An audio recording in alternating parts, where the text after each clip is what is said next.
Welcome back, dear students. Up till now, we have discussed about the basics of operations management, the difference between production management and operations management, and objectives of operations management. Today, we shall discuss about the scope of operations management. Scope of any subject means what all is covered in that subject or where all we can apply that particular subject. So let us see what all activities are involved in operations management.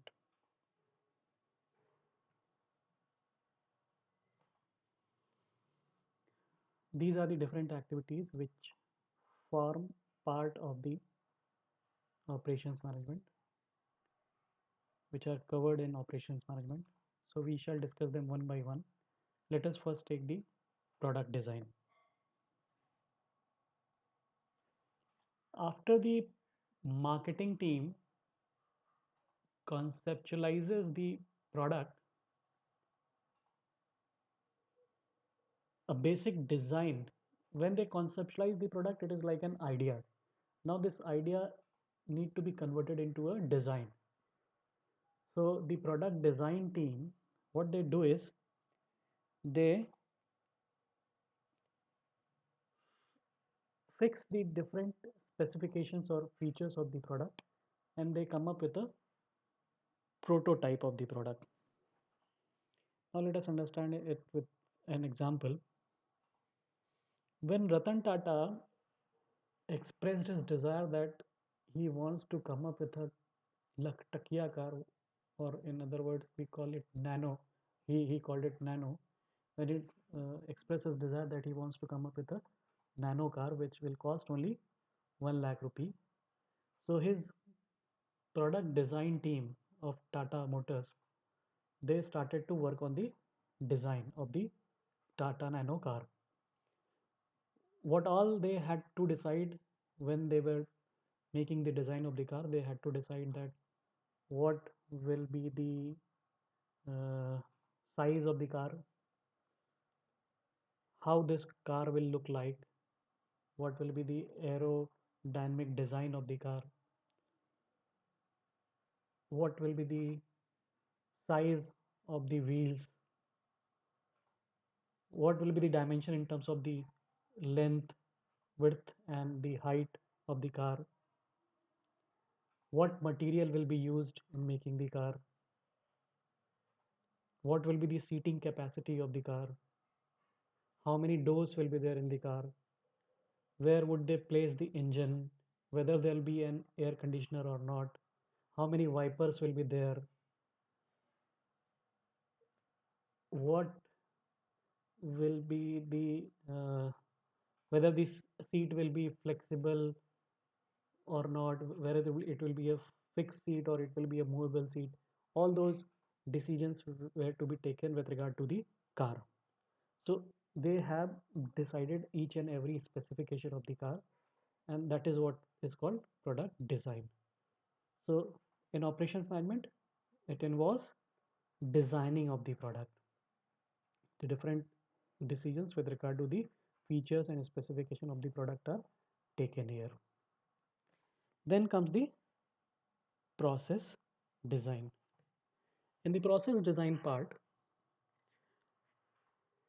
if it is a production related organization where we are producing something, then the different stages of the production process are defined. Or suppose if it is a service related situation, then the different stages of the service delivery process are defined. For example, take the example of suppose you have purchased a new car from Maruti, and you go to the service center for the first servicing of your car. When you go there, you meet the executive there, and he greets you. This is again a part of process. This is the process. The executive will come and meet you. When you arrive there, the executive will receive you and he will meet and greet you, and then he will ask for your details. He Nowadays, if you go to the service center of Maruti, the executives are provided with a uh, tab handheld device. So they will ask your details. He will enter your name. He will create your profile on their software, wherein he will ask your name. He will enter your address. He will enter your email ID, phone number, and he will also enter the registration number of your car and the model number of your car. So once he has created a profile of your car, now this data is uploaded on the software ERP system of Maruti, and this ERP system is accessible to all the service centers of Maruti across the country. So next time you go to a service center, he will just ask your registration number, and once he entered the registration number, he will come to know the entire history of your visits to the service center. So once your profile is created, now he will ask you, if it is your first service, then there is a uh, defined activities. They have defined the activities which are to be performed on your car on the first service, and they have also defined the time when the first service should take place. So if you bring your car within the defined time, then it is free. It is also part of their specified process. Otherwise, you have to pay a charge, and they also have the list of items which are chargeable and which are not chargeable. So these are already defined. So this is the process. The different activities which will be performed on the first service are already defined, and apart from that, he will ask you the problems you are facing with the car, and he will note it down, and accordingly a job card will be created. This job card, he will get it printed, and he will hand over it to the mechanic who will be doing servicing of your car. Now once you have given your car to the executive, either you will leave the service center and come back at the time. He will tell you a time when your car will be delivered back to you. Either you will leave the service center, or you will decide to wait there. So they will have a waiting room where you will wait for your car to be delivered after service. And in the meanwhile, he will hand over your car. He will give your car to the mechanic, and along with his job card, in which all the details which are to be of activities which are to be performed over your car have been given in a printed form.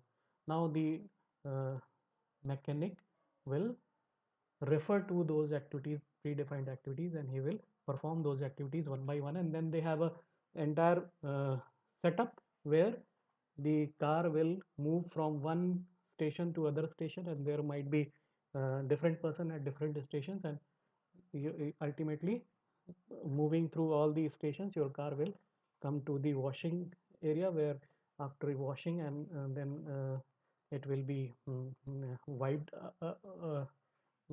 and dried, and then you will be given back, and there will be a reception, a dispatch area from where you can receive your car by showing your you in the initially when you have booked your car, you might have been given a number or a printed receipt which you have to produce, and then you will get your car back. So this, they have designed the entire process. So this already defined process is the design. They, every time you go there, they will follow the same process. So it's a standard process which is followed at Maruti service center. So it has been designed that way, and it has to be followed every time. So this is about process design. So the process design is also part of the operations management. Then we have the production planning and control. Now in production planning, what happens is, again let me take the example of Maruti. Suppose uh, Maruti gets an order for 35,000 cars, or maybe the sales team of Maruti has told that next month, suppose in the month of March, they have mm, done the forecasting, and they have based on the orders received and according to their calculations, they have done a projection that in the month of May, they need to deliver 35,000 cars, and the breakup of those cars will be like they have to deliver 20,000 Alto model, 10,000 Desire model, and 5,000 Ertiga. There are three different models, suppose. So they have given their requirements to the company, means to the production team, and then the production team will make a plan that how much, in order to make 35,000 cars available to these dealer points which are spread across the country, when should they manufacture, how many units they should manufacture, by what date, so that they can deliver those cars by a specified date to their dealer point. So they will do all the calculation that and they also have a limited production facility, and they might have a limited manpower. So they will make a plan that how much of what model they are going to produce on which day. So they will come up with a schedule that okay, we will work in two shift or three shifts, and these many models will be these many cars will of this model will be manufactured on this day, and accordingly they will make a plan for the entire month. And then they will also make a schedule of dispatch, so that the goods can reach to the respective locations on or before the due date. There is a specified delivery time also. So this planning of the production activity comes under production planning. And the control part is, once you have chalked down the plan, you have decided that how much is to be produced on what machine and on which day, and who will be operating that machine. These plans have been made, and the schedule had been notified to the persons, so that they know that what they have to do in advance. And then the supervisor will do the follow up. He will see that the plan for each day is being adhered to. Whatever we have planned, we are adhering to that plan. So this is the control part of it. So the production planning and control again forms the part of operations management. Then comes the quality control. In quality control, I have told you, while we were mm, designing the product, we have specified the features of the product. So uh, we have like specified the dimension of the wheel. The diameter of the wheel should be such, the weight of the car should be such, the height of the car should be such, and the size of the nut bolt in the car should be such. Everything has been specified. This specification has been fixed. Now we want to ensure that there is no deviation from this fixed specification. The specifications have been standardized. A standard Tata Nano car should have these features, and there should not be any variation. So the job of the quality control is to ensure that there is no variation. And for this, they have to work at different levels, like they have to ensure that they are using the right quality material, right material in the input material. The variation may come because of the variation in the input. If the input is not up to the standard, we have to standardize the input also. If we want to standardize the output, we have to standardize the input also. So we have to keep a check on the input.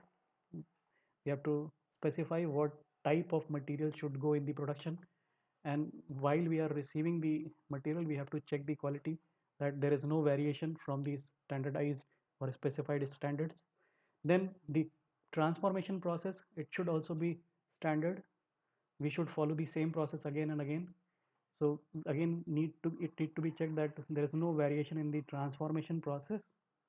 And then we have to check the final output, whether the final output is according to the standard specified. So there should not be any variation. So we will compare the output with the standards which are already specified, and if there is a variation, we have to check it and find out from where this variation is coming, and we have to stop that variation. So this is the job of quality control, which is again part of the operations management. Then the material management.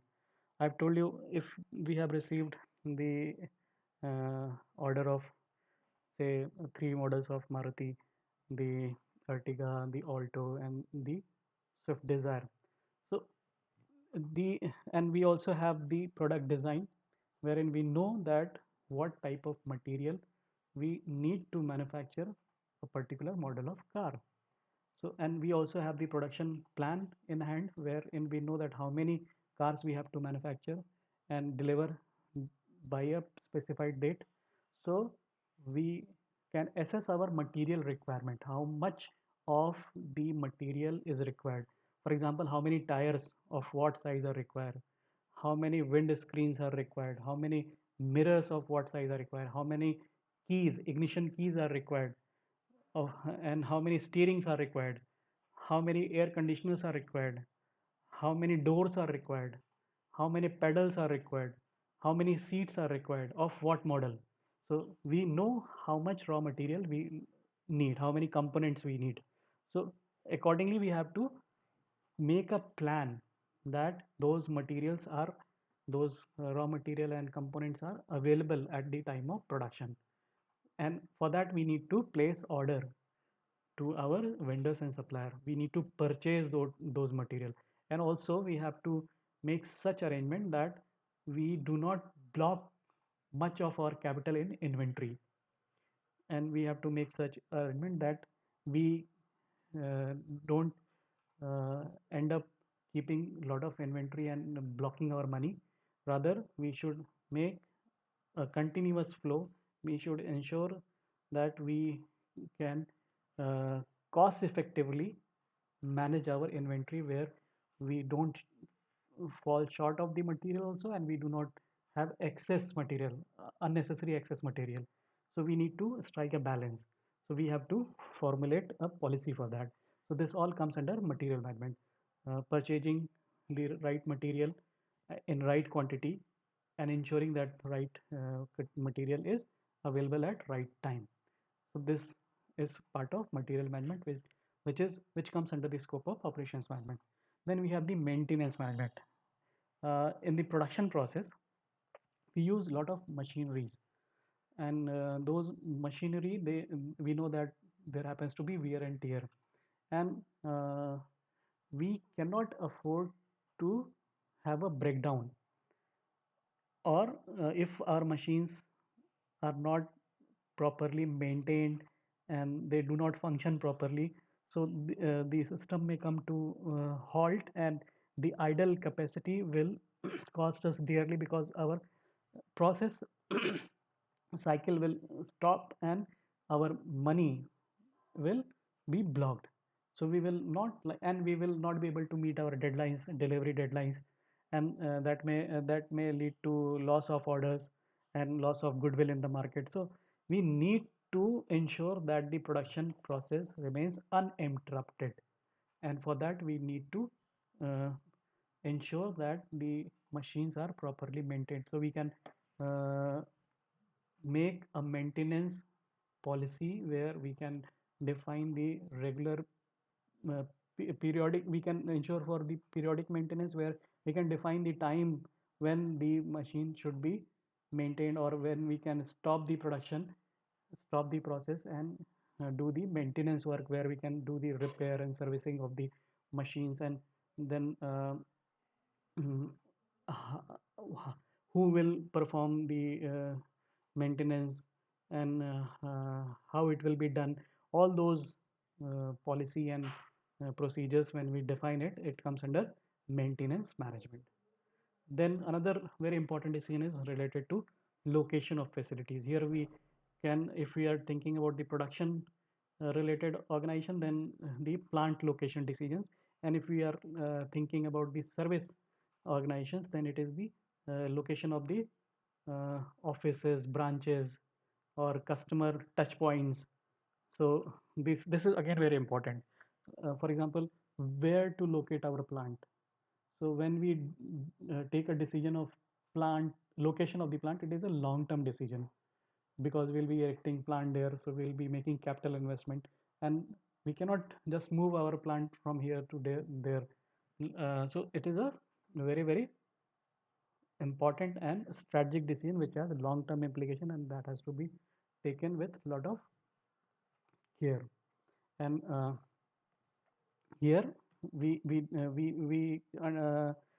consider, we take into consideration many parameters like availability of raw material, the uh, uh, proximity of the suppliers, the infrastructure, the power availability, labor availability, and other environmental factor like policy of the government, the law and order situations, uh, and availability of the natural resources. So many factors need to be considered here. Proximity of markets. These are the decisions which we take, these are the criteria which we use for taking the decisions with regard to the location of the plant.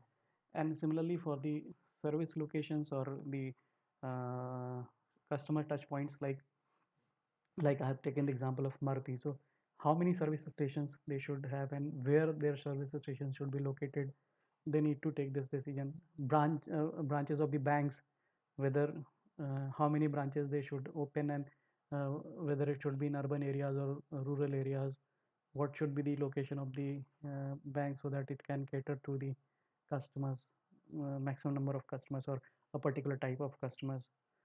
Like when Big Bazaar wants to open a store in a city, they decide which area they should choose for opening the store, from where they can connect to maximum number of customers, where they can ensure that they will have uh, no problem in getting the products delivered to their point from the suppliers, and from where they can have the parking space also, and where they have all the required space for uh, displaying and storing their products. So all these decisions need to be taken in location of facilities.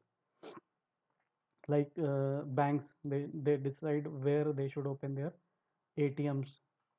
And then the other decision is plant layout and material handling. In the plant layout, we decide about the location of the different sections of the organization. Suppose it is a manufacturing plant, so where should the particular workstation be located within the plant premise? So we decide a particular sequence, and accordingly those sections or workstations are located inside the plant.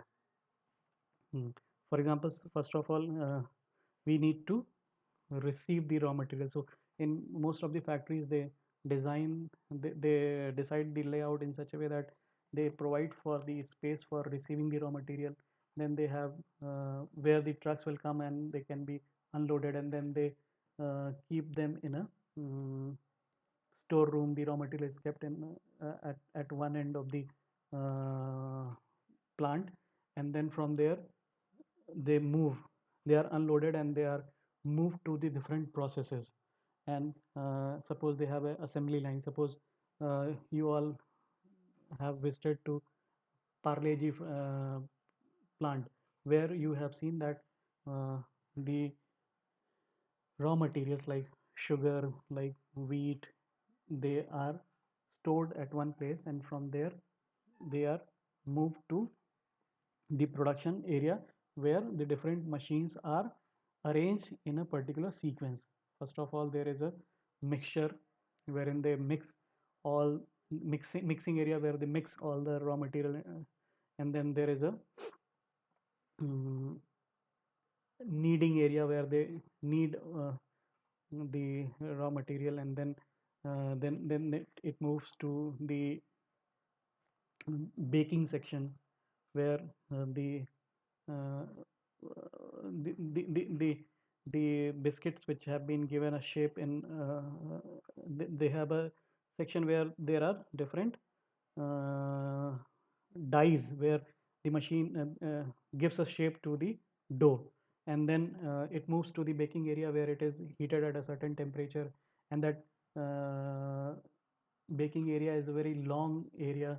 So it goes through, there is a certain time specified both for that, where it will move through that baking area for a certain duration, so that it is baked at a certain temperature till certain time, and then it goes through a cooling area, then it goes to a packing area, and then from there it it is then moved to the dispatch area, and from there it is loaded to the trucks, and then it is dispatched to the markets. So they have arranged the entire process in a particular uh, way, which is already well defined according to their process. So deciding the location of each and every activity of the plant or the service organization, like when you go to bank, the different areas are thoughtfully designed. Like you go to go to ICICI Bank, you will see that first of all they have a reception desk. Then mm, at the back of that they have different counters where you can withdraw your money or deposit your money, or then you have the uh, offices or cubicles of the loan department, and bank managers uh, cabin might also be there. Forex departments uh, can be there. Vehicle loan department can be there.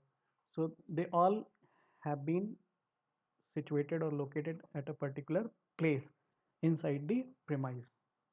So this is the layout. Then material handling.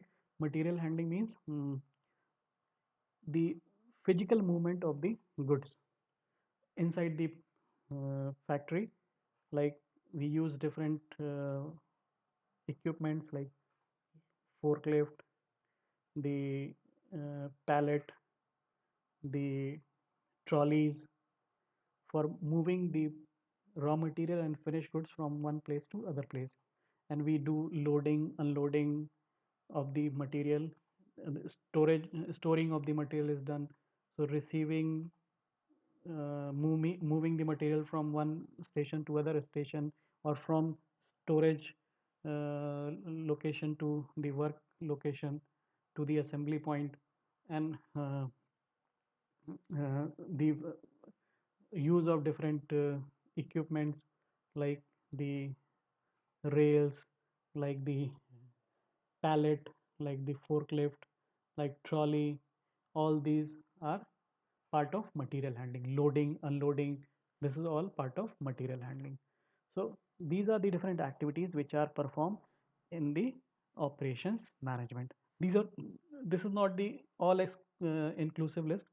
Uh, so there are other activities also, but these are the major activities which are undertaken during operations management. So this is actually the scope of operations management. We can say it involves all the different activities which are included in the operations management. Thank you.